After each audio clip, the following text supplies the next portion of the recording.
All right. Hello, everybody.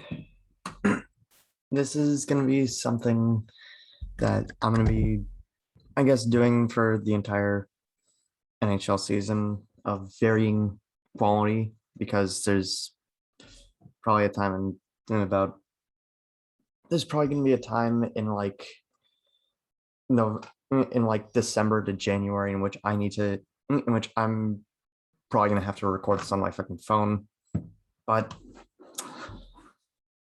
this is going to be a series that I'm going to be that I'm going to be calling Into the Den, where where think of it about like Steve Dangle's LFR, but Bruins flavored instead of Fleece flavored. So this is a preview of the Boston Bruins in 2021-2022 season.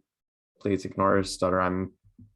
It's something I'm working through, but yeah, to Bruins, they making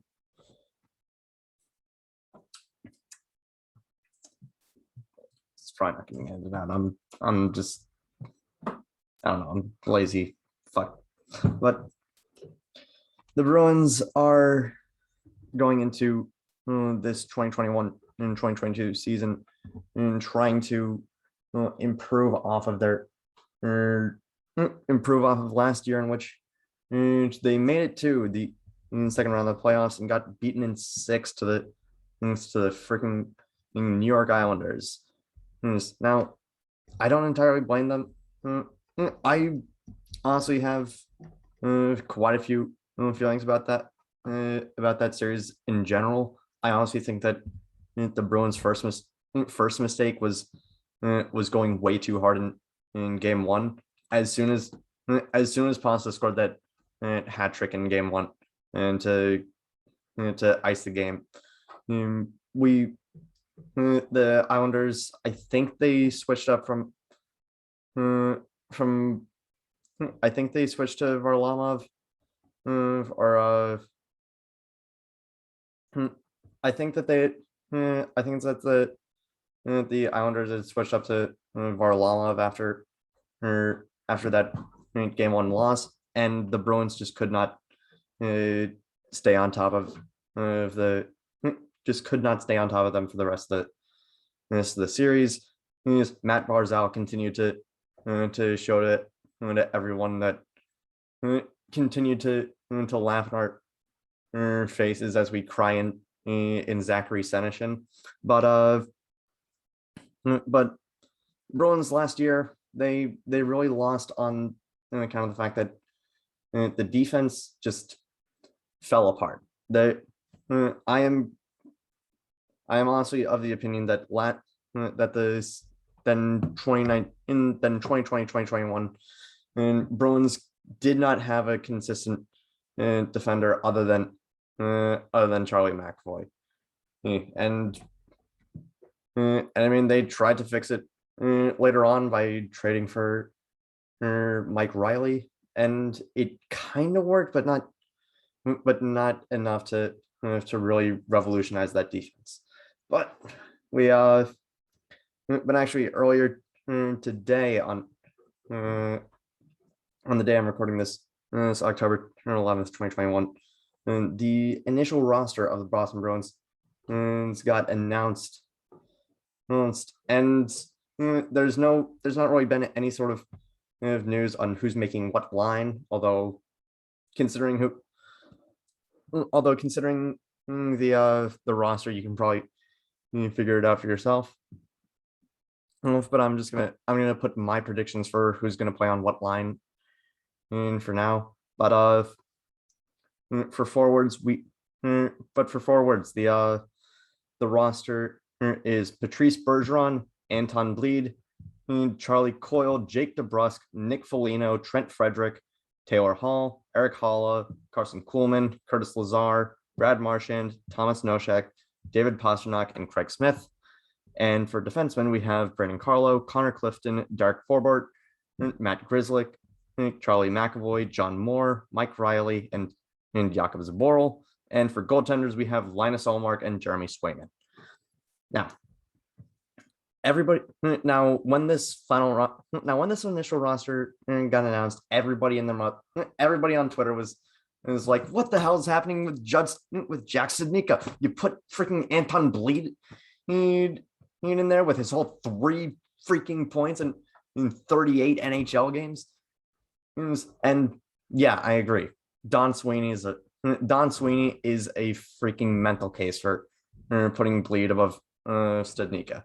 But I honestly think that Stud needs like one more season in Providence to truly cement himself as to really truly develop into like the second line guy that we've been into, like the forward depth that we've desperately needed for like the past half decade.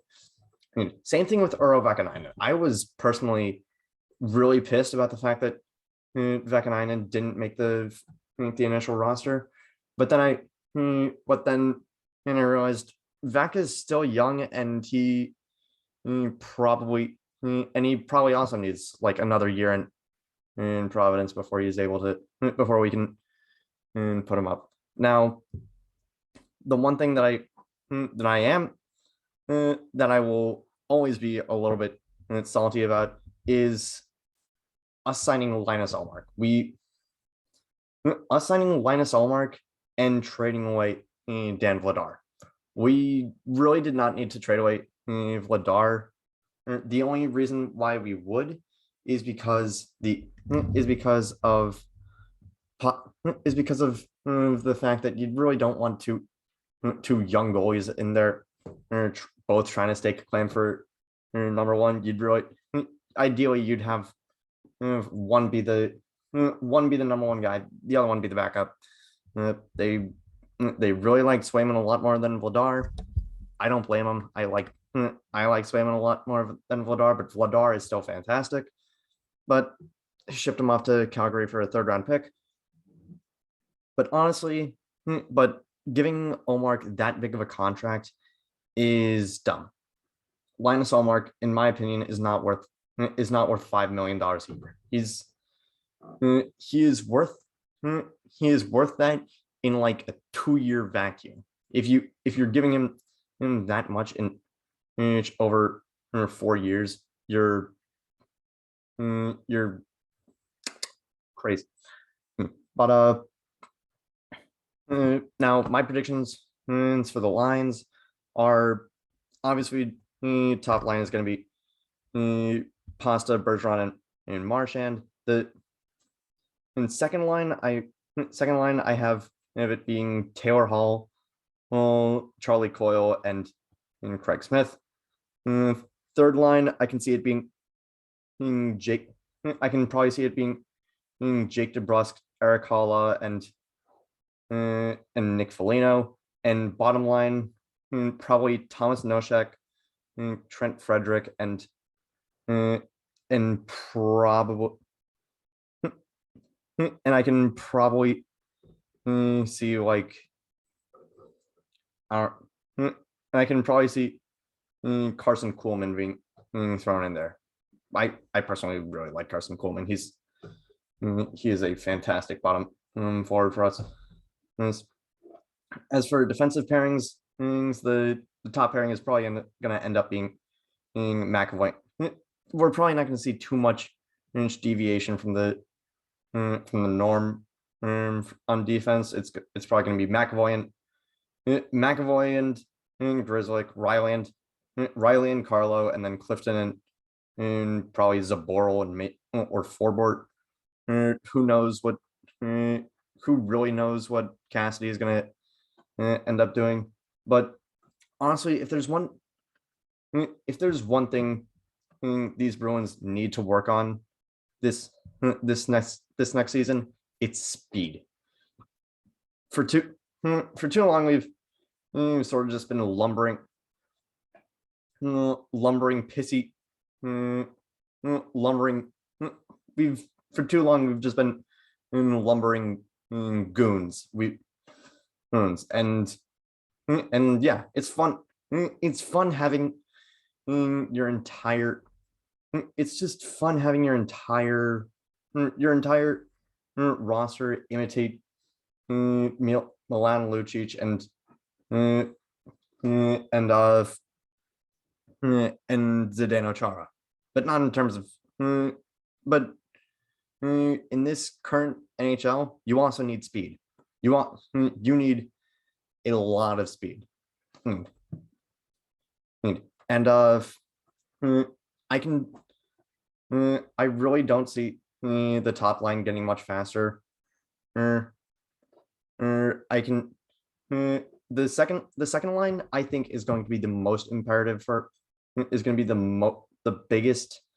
Just watch what this line does over the season because they lost Krejci. They lost David Krejci in the offseason, and that's going to be and they are really going to need to miss his services, especially because of Charlie Coyle coming off of a really bad statistical season. Even that third line is going to be really interesting. Is going to be really okay. Let's see what these guys do because DeBrusk is also coming off of a really bad season, and Holland and Foligno are new to the team. But I could, but really, I don't see much. The offense really it needs to be faster than it has been in recent years. I mean, yeah, it was fun. It's fun to goon people, but there's a time for gooning, and there is a time for to to just speed by everyone and dominate with that. That's how the Islanders kicked our asses in 6. That's how we need to. That's pretty much how the Tampa is winning all the freaking time. So we need to just overall, I'm sort of content with how this roster is going to shake out. Well, again, I can see bleed going down to Providence again, and later on, and I can see them calling up Studnicka. I could see them sending. I could probably even see them sending down someone like Clifton and bringing up Vekanainen, or like putting Vekanainen on the taxi squad or something like that. But ultimately, in this current division, I can really see them going in like I can see them being second in this division, and in the Eastern Conference, I could probably see them going third. I don't see I don't see this team beating Tampa. Tampa is far and away probably the best team in the league, and they are so much of a well-oiled machine that it's going to be hard to take them down. And in the Metro, I don't even with Crosby and Malkin, even with Crosby and Malkin aging as they are, I can see that offense still being electric enough to drag that team kicking and screaming to a playoff spot higher than the Bruins. I can see now. I can obviously see them beating Toronto, and in the Metro, I don't really see. I can see Carolina doing great, but I can't. But the Bruins, I'm just hoping for the again. I'm just hoping for the best for the Bruins, but I'm hoping that speed is the Bruins the name, speed's the game. That's what I'm hoping for, and yeah, that's really all I needed to say on the matter. Go Bruins, and that ends this episode of the Bears Den. Click like if you liked, click subscribe if you really liked, and I don't know if you want to tell all your friends, but I don't know. I don't know how to end videos. So bye.